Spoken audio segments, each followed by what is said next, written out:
안녕하세요. 저는 처제와 함께 살고 있는 50대 남자입니다. 어쩌다 처제와 이렇게 함께 살게 되었는지 궁금하신 분들이 많을 것 같습네요. 처음부터 처제와 같이 살게 된 것은 아니었고 그 전까지는 집사람과 함께 둘이 알콩달콩 살아가고 있었습니다.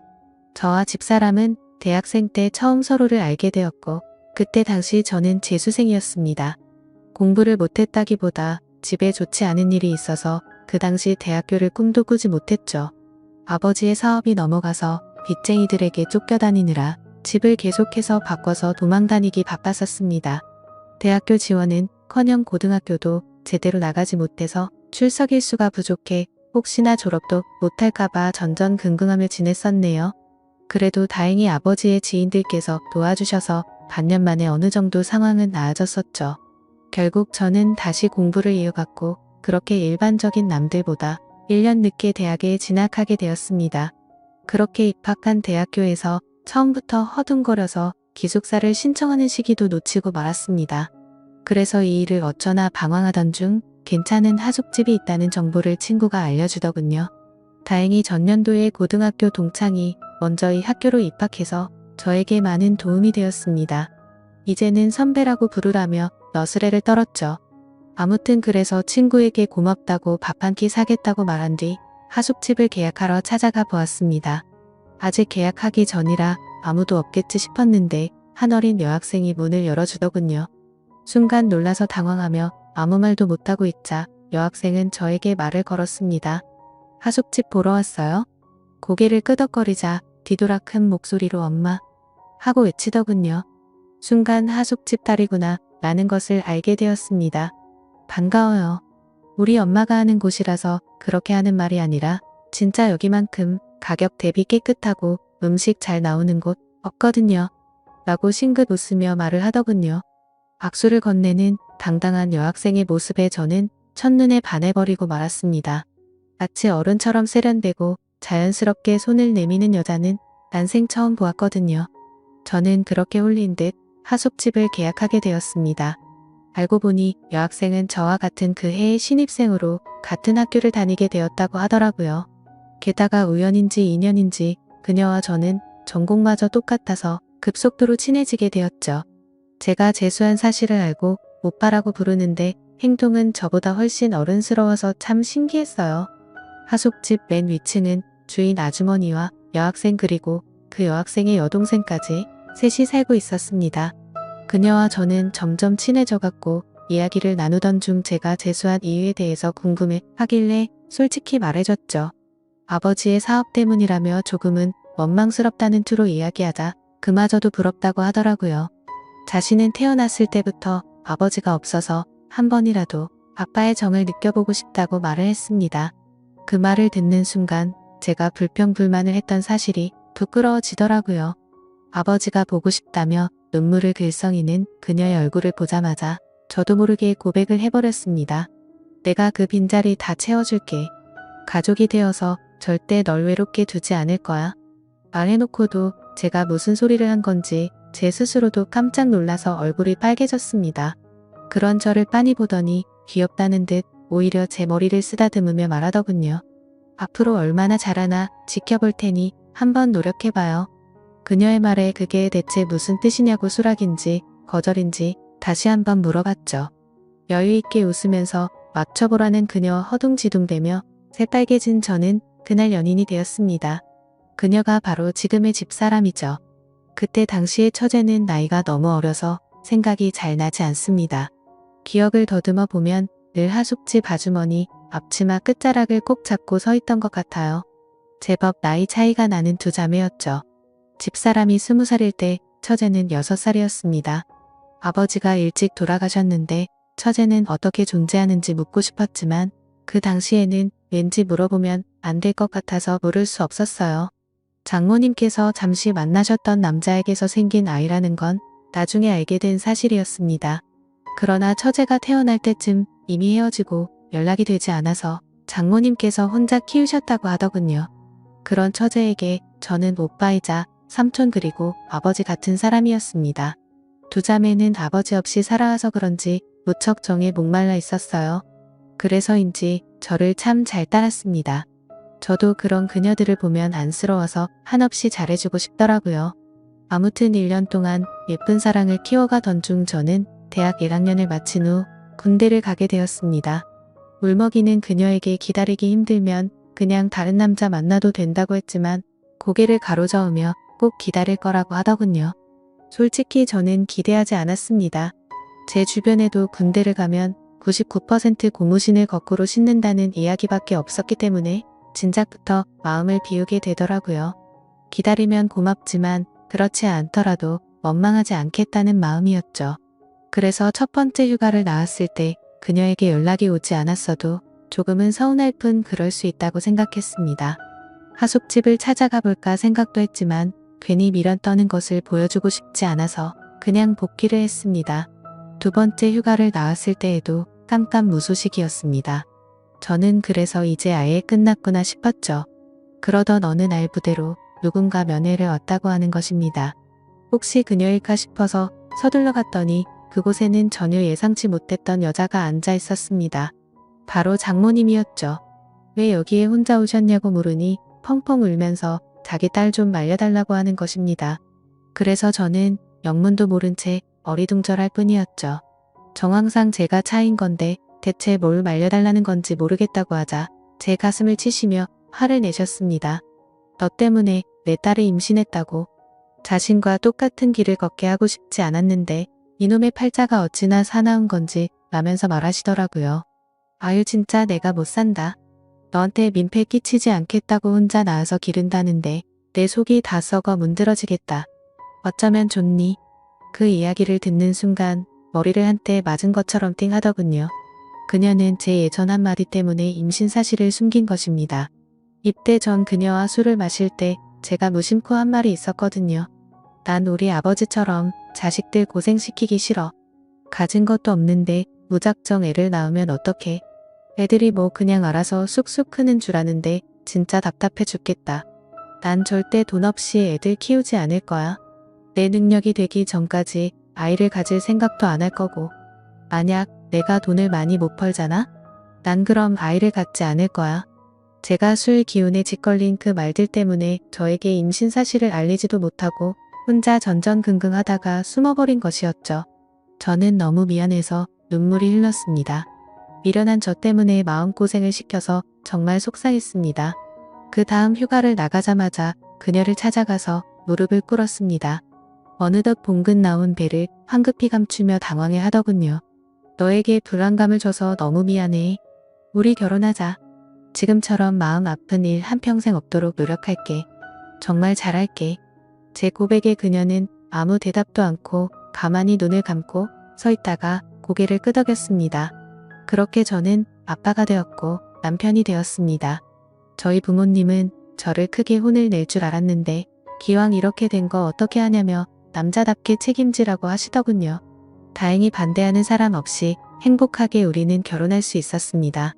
군인일 때 결혼식을 올리기도 조금은 애매해서 제대를 한 후 진행하기로 했습니다.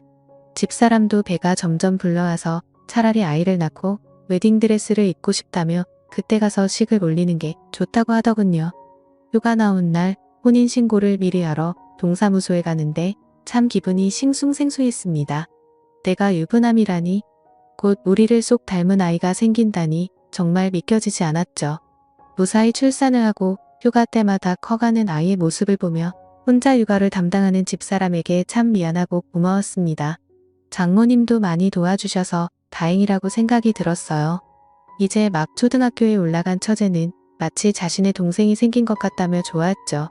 언니이자 이모가 된 처제는 어린 나이에도 스스로 나서서 분유도 먹이고 기저귀도 갈아주는 등 그 나이대의 아이들과 달리 기특한 모습을 보였습니다. 제대 후 우리 둘 다 아직 학생의 신분이라서 졸업 전까지 장모님네 하숙집에서 신세를 지기로 했어요. 대신 제 방은 예전 그 하숙생들의 방이 아닌 맨 위층 집사람의 방에서 같이 지낼 수 있었습니다. 변변찮은 신혼집 하나 마련하지 못해서 미안하다며 취직하자마자 제일 먼저 집을 마련하자고 집사람과 굳게 다짐했습니다. 전 그렇게 졸업을 하고 취직을 했습니다. 처음엔 작은 원룸을 얻어 월세부터 시작했어요. 그 뒤로는 알뜰살뜰 저축을 해서 투룸으로 옮겼고 몇 년 후에는 전세금을 모을 수 있었습니다. 만약 서울이면 엄두도 못 냈을 텐데 지방 도시라서 그나마 가능했던 것 같네요. 그렇게 알콩달콩 살아가고 있을 무렵 불행의 시작을 알리는 전화벨이 울렸습니다. 웬만하면 근무 시간에 전화를 잘하지 않는 집사람인데 대체 무슨 일이지 싶어서 전화를 받았습니다. 아내는 울먹이는 목소리로 장모님께서 쓰러지셨다고 하는 것입니다. 지금 구급차로 이동 중인데 너무 무섭다며 와줄 수 있냐고 하더군요. 저는 곧바로 병원으로 달려갔습니다. 그곳에서는 우리 딸과 처제를 부둥켜 안고 울고 있는 집사람이 있었죠. 그날 그렇게 허망하게 장모님께서는 갑작스러운 심근경색으로 세상을 떠나셨습니다. 몇 명 오지 않는 장례식에서 집사람은 숨 넘어가듯 울다가 몇 번이나 혼절했는지 모릅니다. 아버지 없이 자라서 20대의 어머니까지 잃는 슬픔은 감히 제가 헤아리지 못할 정도였죠. 안타까운 그 모습을 보며 저는 우리 집사람과 우리 딸 그리고 처제까지 내 손으로 지켜야 한다고 결심했습니다. 이후 집사람도 결심한 듯 자신도 일을 하겠다고 하더군요. 4명의 식구가 먹고 살려면 할 수 없다면서 말이죠. 처제도 일찍부터 철이 들어서 학교를 마치고 집에 와서 딸을 봐주겠다고 했습니다. 집사람은 대학교를 겨우 졸업했지만 임신과 출산을 하느라 학점이 그리 좋지 못했고 졸업 후 취업 활동도 없었기 때문에 평범한 회사에 들어가긴 무리였습니다. 하는 수 없이 다른 일을 알아보게 되었죠. 마트 계산원부터 식당, 서빙, 주방, 참모까지 말 그대로 닥치는 대로 일을 하더군요. 그렇게 흘러간 세월이 벌써 30년입니다. 그 사이 많은 변화가 있었죠. 우리 딸은 무럭무럭 바르게 자라서 심지가 곱고 바른 청년을 만나 결혼을 하게 되었습니다. 특이한 점이 있다면 사이가 우리나라 사람이 아닌 것이었죠. 딸은 한국에 잠시 놀러온 독일 청년을 만나 사랑에 빠졌고 그렇게 둘은 결혼을 하게 된 것입니다. 그래서 현재 딸은 독일에서 사위와 거주하고 있고 1년에 한 번씩 한국에 놀러오고 있고요. 처제도 결혼을 하긴 했었습니다. 직장 동료와 만나서 결혼을 했는데 생각보다 결혼 생활이 순탄치는 않았던 것 같았습니다. 자주 싸우고 우리 집에 와서 자고 가는 날이 많길래 집사람과 저는 늘 처제를 걱정했습니다. 대체 무엇 때문에 그리 싸우냐고 물어봐도 걱정하지 말라며 그냥 사랑 싸움이라고 웃고 넘기는데 어떻게 그럴 수 있나요? 딸 같은 마음으로 자꾸 신경이 쓰였습니다. 그러던 어느 날 아내가 심각한 표정으로 제게 말하더군요. 아내가 아무 생각 없이 화장실을 열었는데 그 안에 처제가 샤워를 하고 있었답니다. 그런데 아내는 자신의 눈을 의심했다고 하더라고요. 황급히 몸을 감추는 처제의 팔을 잡아서 자세히 살펴봤는데 팔다리를 제외한 복부와 등에 온통 시퍼런 멍자국이 가득했답니다. 알고 보니 술만 마시면 상습적으로 손을 올리는 인간 같지 않은 놈이었던 거죠. 저는 순간 눈이 돌아서 그 놈을 잡아야겠다며 달려나가려 했지만 집사람과 처제가 저를 말리더군요. 그렇게 감정적으로 하면 똑같은 사람이 된다며 말이죠. 그래서 하는 수 없이 그러진 못하고 아내와 함께 처제가 살던 집으로 향했습니다. 술을 마시고 골라 떨어져 있는 그놈을 뒤로하고 처제의 옷과 짐들을 대충 싸서 들고 나왔습니다. 변호사 비용은 얼마든지 대줄 테니 지금 당장 병원 가서 진단서를 떼고 이혼할 준비를 하라고 했습니다. 그렇게 그날 이후 처제는 이혼을 준비하게 되었던 거죠. 처제에게 왜 진작 이혼하지 않고 있었냐 물어보니 이혼하면 갈 곳이 없는데 어릴 적 신세를 졌었던 우리 집에 또다시 신세를 지고 싶지 않았다고 합니다. 미안해서 차마 그럴 수 없다고 하더군요. 무슨 소리냐며 우린 가족이니 절대 그런 걸로 기죽지 말고 불편하게 생각하지 말라고 다독였습니다. 그렇게 처제의 이혼은 마무리되었고 우리 셋은 한 집에 살게 되었네요. 그놈과 헤어지기 전부터 마음고생이 심했는지 갈수록 말라가는 처제가 안쓰러웠습니다. 같이 살게 되었으니 맛있는 음식도 넉넉히 먹이며 건강을 되찾게 하고 싶었습니다. 그런데 자꾸 식욕이 없다며 음식을 잘 먹지도 않더군요. 워낙 어릴 적부터 소화를 잘 못 시켰던 처제라서 스트레스 때문에 그런가 보다 생각을 했습니다. 그러던 어느 날 화장실만 갔다 하면 남몰래 구토를 하는 모습을 보게 되었고 사태의 심각성을 깨닫게 되었습니다. 혹시 섭식 장애인가 싶어서 병원에 데려갔는데 의사는 고개를 갸우뚱하며 더 큰 병원에서 검사를 받자고 하더군요. 처제는 별일 아닐 거라고 했지만 저는 겁이 덜컥 났습니다. 바로 다음날 대학병원에 가서 검사를 받았고 결과를 받아든 순간 모두가 좌절에 빠지고 말았습니다. 처제는 위안말 끼었던 거죠. 왜 진작 병원에 오지 않았냐는 의사의 말에 가족 모두 아무 말도 할 수 없었습니다. 다행히 암세포가 복강 안에만 퍼져서 수술이 가능하다고 하더군요. 먼저 항암 치료로 종양의 크기를 줄이고 수술을 진행한 뒤 다시 항암제를 투여하기로 했습니다. 남몰래 토하던 처제는 이제 하루에도 몇 번씩 구토를 하기 시작하더라고요. 밀려오는 고통과 구역질을 참지 못하고 침대에서 일어나지도 못한 채 구토를 하는 처제의 모습에 정말 너무나도 가슴이 아팠습니다. 낮에는 집사람이 병간호를 하고 밤에는 제가 자리를 지켰습니다. 하루에도 몇 번씩 침대 시트를 전부 빨아야 하는 상황이었지만 어떻게든 희망을 버리지 않고 간호를 했죠. 대부분의 말기 환자가 1년 내에 사망한다고 하더군요. 그 말을 듣고 1년이 가까워질수록 하루하루 아침마다 살아있는 것에 감사드리고 지냈습니다. 그래서 어떻게 됐냐고요? 그렇게 감사하며 지낸 지 올해로 3년째입니다. 병원에서는 가족의 힘이라고 기적이라고 봐도 좋다고 하더군요. 하지만 5년 생존율은 5%도 안 된다고 하니 안심하지 말고 매일같이 최선을 다해서 돌보고 있습니다. 남들이 들으면 왜 그렇게 최선을 다하냐고 묻더군요. 글쎄요. 어린 나이에 투병 생활을 하는 것이 안쓰러운 것도 있고 타국에 있는 딸과 겹쳐 보여서 그런 것도 있는 것 같습니다. 어찌 보면 내 딸보다 더 오랫동안 함께한 처제이니 그럴 수도 있겠더군요. 힘들지 않냐고 묻는 분들도 주변에 많지만 저는 딱히 힘들다고 생각하지 않습니다. 초반에는 조금 힘이 들기도 했지만 이제는 익숙해서 아침에 이를 닫고 밤에 이부자리를 펴듯이 하나의 습관이 된 것 같습니다. 제가 바라는 점은 딱 한 가지입니다. 하루라도 빨리 처제가 완치되는 것이죠. 완치까지는 아니더라도 더 이상 전이가 되지 않길 바랄 뿐입니다. 그래야 우리 집사람도 웃을 수 있고 저도 웃을 수 있으니까요.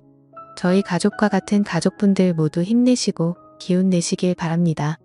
희망을 버리지 않는 한 행복은 항상 우리 곁에 있으니까요. 감사합니다.